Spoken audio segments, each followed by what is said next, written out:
Hey everybody, welcome back to Mixing Music Analog and mixingmusicanalog.com, and here on my YouTube channel. And this time out, we're going to do another hardware to plug-in comparison. We're going to take a look once again at the SSL 611 500 series dynamic modules, and we're going to compare that to the Waves CLA Mix Hub channel strip and check out that dynamic section. Now, about a week or two ago, I did another shootout where we took the Slate Digital FG Dynamics plugin, the new one that came out within a month or so, and we compared that to the SSL 611 500 series hardware, and you guys asked me to do some more comparisons and compare it to another SSL channel strip.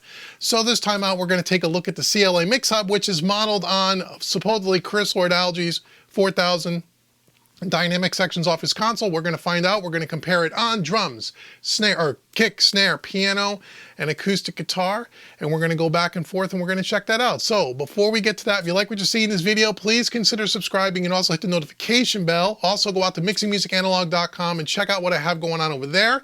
And last but not least, if you did not see the last video where we compared the same hardware to the Slate Digital Dynamics plugin, check the link in the description box below and it will be there for you to go check out. So let me talk to you about what we're going to do here. So we're going to take a look again at the CLA Mix Hub by Waves against the hardware. Now, the way I have this set up, and then we'll jump into Studio One here in a second. The way I have this set up is this. We're going to listen to this on a kick, snare, piano, and acoustic guitar. So just like in the last video that I did, I ran everything out through the console. So if we jump over here into Studio One, let me show you quickly for a second. So what we have here is our CLA Mix Hub here. Let me close this for 1 second and show you what I did. Okay, so we're only going to be paying attention this time around to the tracks in pink and the tracks here in green. All of these tracks down here are not being used, not being played. Let me just change the color so we can see that those blue tracks are not something that we need to worry about. Okay, so we're looking at the pink tracks here. These pink tracks are our kick, snare, piano, and acoustic guitar. You see in the channel notes I wrote the plugin. That is the tracks that have the CLA Mix Hub here, and we're just using the dynamic section here, and we'll walk through the settings in a second. I copied those tracks identically and I made those same duplicates here in green. So we have kick, snare, piano, acoustic guitar.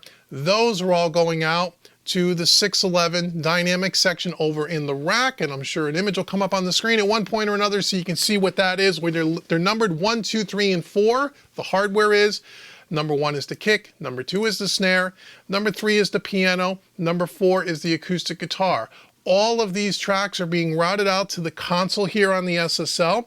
Okay, so the first 4 tracks here are kick, snare, piano, acoustic with the plugins, and then channels 4, 5, 6, or 5, 6, 7, and 8. Those are 5 is kick, 6 is snare, 7 is piano, 8 is acoustic guitar here on the console. Now, the way this signal flows through this is it goes through the DAW, goes through the plugin first, the compressor, and then hits the EQ, okay? That's how it works here. So when I, on the hardware, where we have that inserted, I make sure it's pre-processing, meaning that the signal flows the same. We're going to hit the plugin, the compressor, then the hardware on the board, the EQ, and also on the hardware, we're going to hit the EQ first, then go out to the hardware. So the signal flow is the same. I hope that makes sense. The preamps and the level that we're hitting the board is identical. The EQs are completely flat across the board, so there's no EQ, no high pass filter, no anything. These are just raw tracks. So if we jump over back here into Studio One, what I'll do is I will play back. We'll do this in isolation and then we'll listen to all 4 as an accumulative effect. So on our first track here, we have the kick drum. So I'm going to go ahead and I'm going to, let me solo up, hold on here. Let me get rid of all these solos here for a second and all these mutes. We're going to solo this up. So if I play this back for you, you'll see what we're doing here on the dynamics of this particular kick drum here.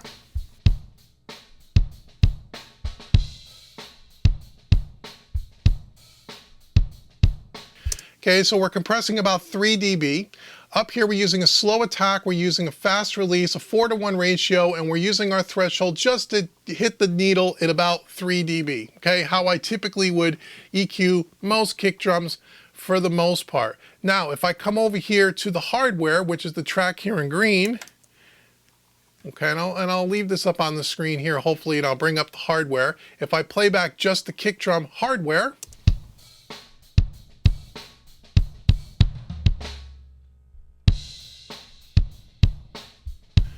you will see that we have about the same amount of compression. Same ratio, same release, same attack, slow in this particular case, and the only thing that's different is the threshold and achieving the same amount of compression. So that's what we have going on. Now on the plugin, because the way this SSL works is however much compression the plugin under the hood will automatically raise the makeup gain. There is no manual makeup gain on the hardware. So where appropriate, as we got into the piano and the acoustic in particular, on the plugin, because it made it louder than the hardware once we were compressing, I would turn down some of the output just so the perceived volume is identical. So in the room here, the sound level-wise from one track to the other is absolutely identical volume-wise, okay? So I tried to make this as fair as I possibly could. So what we're gonna do now is we're gonna start off with the plug-in on the kick, and what you need to do is keep your eye on the mute and solo track. So again, the plugins are in pink, the hardwares are in green. We're gonna play back the plug-in first, and then we're gonna go over to this green track, and that'll be the hardware. And then the plug-in, and then the hardware, and you can hear the difference. So let's start off on the plugin, and let's see how this kick drum sounds. Here we go.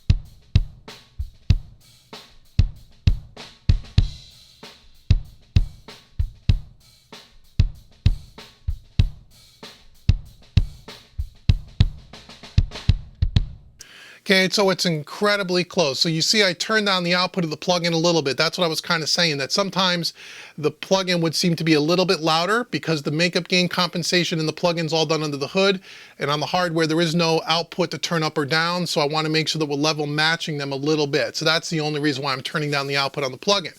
But as you'll hear, they're very, very, very, very close. I feel like the kick drum on the hardware, again, has a little bit more punch, a little bit more attack, but from a depth perceptive, it seems about the same to me. The plugin doesn't seem flat compared to a more 3D thing on the hardware, which it did when we were doing the slate comparison. That's what I heard in the kick drum. This sounds a little bit more closer in the kick drum than it did on the last plugin shootout that we did. So let's listen to that again. We'll start with the hardware and we'll go back to the plugin.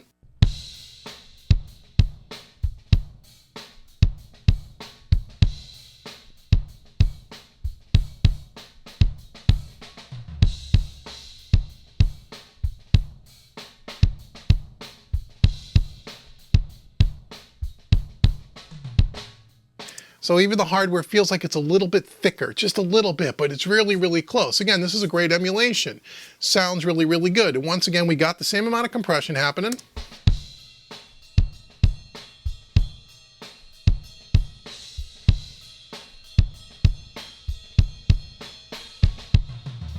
Okay, so there's the kick drum. Let's do the same thing on the snare. So now the snare, you're going to be looking at hardware module number 2, okay? We're going to bring up our snare plugin here, and we're going to do the same thing. So we're going to play this back. We're going to start with the plugin, and then we're going to go over to the hardware. Again, you'll see the settings are the same. We're using a slow attack, fast release, 4:1 ratio, achieving about the same amount of compression. Here is the plugin.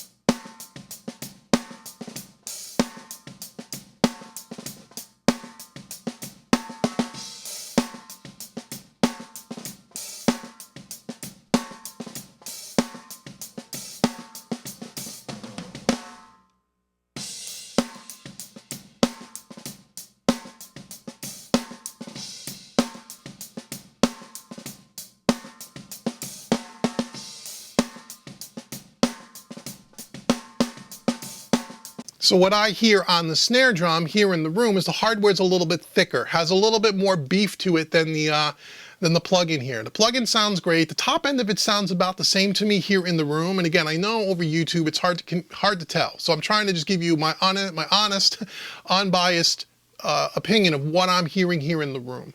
I hear a little bit more weight in the hardware. The plug-in seems a little thinner to me. So that's what I'm listening for. You guys take a listen. We're starting with the plug-in. Here we go.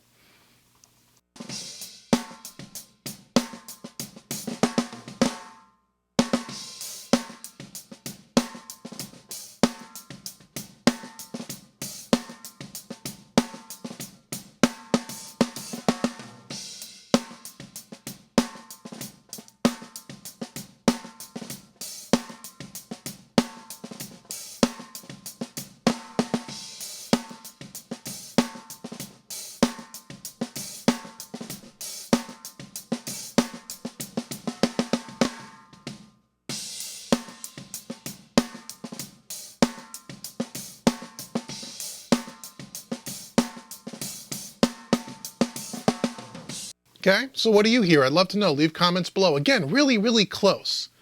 Again, these plugins are really close. The last shootout we did, it was close too. This is really close. This is, again, a great emulation. Prior to having the hardware, I used this CLA mix hub all the time. And I love the way it sounds. Sounds really great. Sounds really great.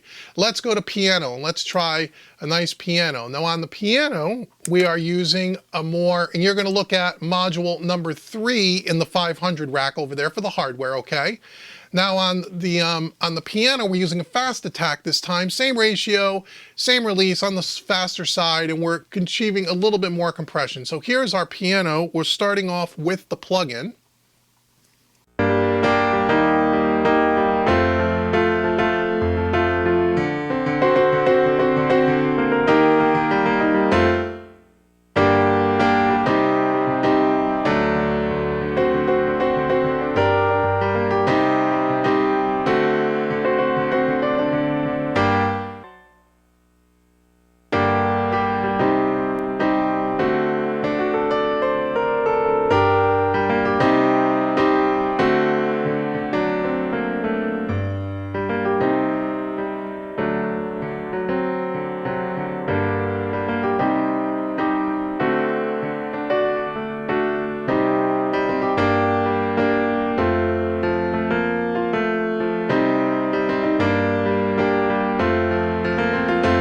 Okay, so I level match this just a little bit closer. Again, it's as identical in the room as it could be from a volume perspective.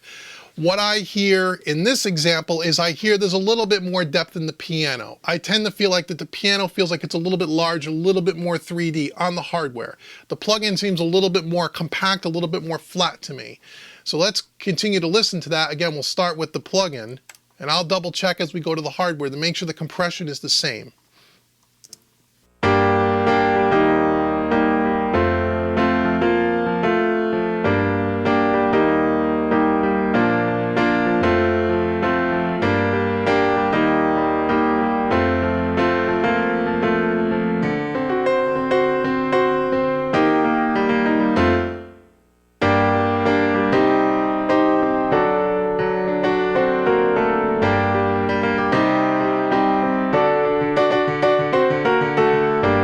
Yeah, so the compression's the same, but I hear a little bit more depth in the piano. I'd be curious to know what you guys hear, but I could definitely hear there's a definite difference. Now, even the tonality of it's a little different. It's like the EQ curve sounds a little bit different, even though the EQs are dead flat on the board and on the plug-in. But again, because of the different, you know, this was modeled after a certain type of a desk or a certain age of desk, and the hardware is different, so it's going to change a little bit from a tonality standpoint, but there's definitely a little bit more depth in the hardware. That's what I hear on this. Let's go to acoustic guitar and let's try the same thing, and then we'll listen to the accumulative effect of all of this, because that's the one thing I didn't do in the last video that you guys said you wanted to hear it all play back together, take all 4 in, all 4 out. So we're going to do that this time around. I apologize for oversighting that the last time. So here we go. Here's the acoustic guitar, and we're going to start with the plugin. Again, fast attack on this, a little bit more compression than we even had on the piano. We're going to hit about 6 to 10 dB of compression. It's kind of a strummer. And then you're going to look at module number 4 in the 500 rack. That is the acoustic guitar. So let's start with the plugin and let's see what we have. Here we go. Oops, should hit play.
Okay, so what I hear in this example, again, on the acoustic guitar, I feel like it gets a little wider. There's definitely something going on with the imaging on the hardware. It sounds like it's a little bit wider, a little bit deeper. It sounds a little more open to me. The plugin seems a little bit more flat to me. It sounds great, and it's close. But again, like with the piano, I could definitely hear what the perception of the space kind of change a little bit. So again, so that's what I'm hearing. So why don't you guys see if you can focus in on that if you haven't done that already. Let's start off with the acoustic guitar plugin, and then we'll move to the hardware again.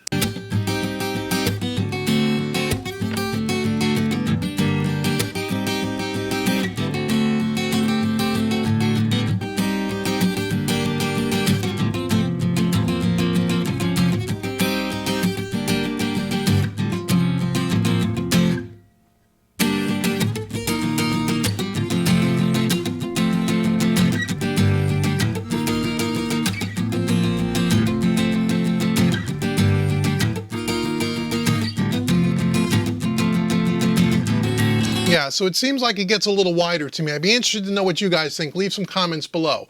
So now what we're going to do what I didn't do in the last video because you guys asked for it. So we're going to go ahead and we're going to do all 4 at a time. Okay, so what we're going to do here is we're going to start with the plugins. We're going to solo those up. We're going to listen to all the plugins, and then we're going to mute those, and then all the hardware will kick on at the same time. So again, I tried to level match this as much as possible. Hopefully I got it right. It took a long time to set this up because I really want to try to get it right for you guys. Oh, and by the way, there's no bus compression, there's no other hardware, there's nothing. It's just the audio coming through the hardware and back in, okay? Just so you know that. So let's start with our plugins. And let's see if good old Uncle Dave got this right as far as level matching. And then we're going to go to the hardware, okay? So keep your eye on the mute and solo buttons. Here we go.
Okay, so what I hear in this example here, again, is that the hardware seems a little bit more three-dimensional to me. It seems like it's got a little more depth to it. It's got a little bit more openness to it. I mean, it's extremely close. I mean, we're not talking about miles here. We're talking about, you know, we're talking minimal here.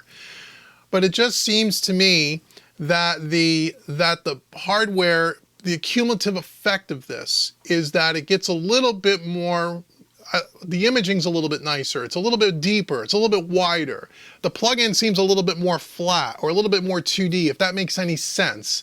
So again, that's what I'm hearing. Again, it's pretty darn close. Again, over YouTube, I don't know how it's going to sound, but that is what I'm hearing here. Let's continue. We'll do one more pass of this and then we'll end up this video here. So again, we're starting here with the plugins, and then keep your eye on the mutes and we'll go over back to the hardware.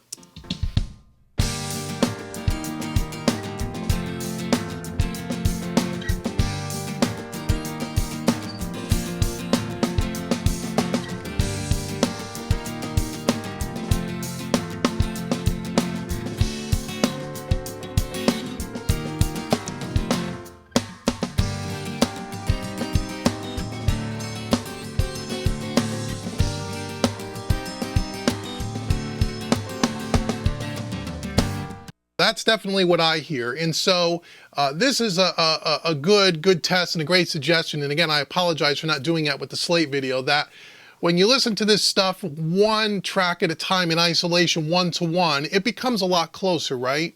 It's very minimal. And sometimes you think you may hear things that maybe you really don't hear. But when you put 4 or 5 of these together and it's an accumulative effect thing, it becomes a little bit more obvious.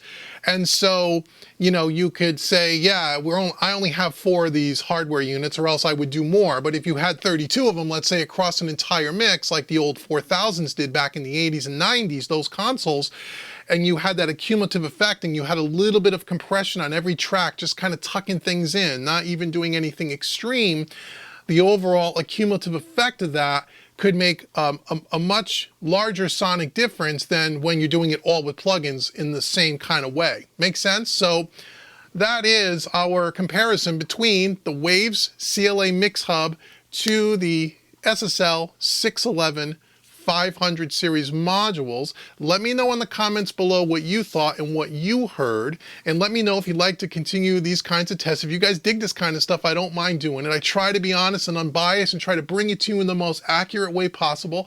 I hope I've done that for you in this video. Let me know what you think. Let me know what plugins you might be using. Let me know if you have any hardware of, you know, kind of this SSL stuff, and let me know what your thoughts and experiences are. And until the next video, I've been Dave with Mixing Music Analog and MixingMusicAnalog.com. I want to thank you so very much for watching. And oh, and before I go, want to let you know that if you are into mixing, obviously if you're here, you're into mixing, you're into this stuff, and you really want to learn the craft of mixing in a non-technical way where we work all in the box with plugins, but we try to emulate an analog workflow in the box, check out mixingmadeeasy.net. You guys will really dig that. So it's my mixing training website. I think you'll really enjoy it. Check out mixingmadeeasy.net. The links will be in the description box below. And until the next video, I've been Dave with Mixing Music Analog. Thank you so much for watching. I'll speak to you guys soon. Take care, everybody.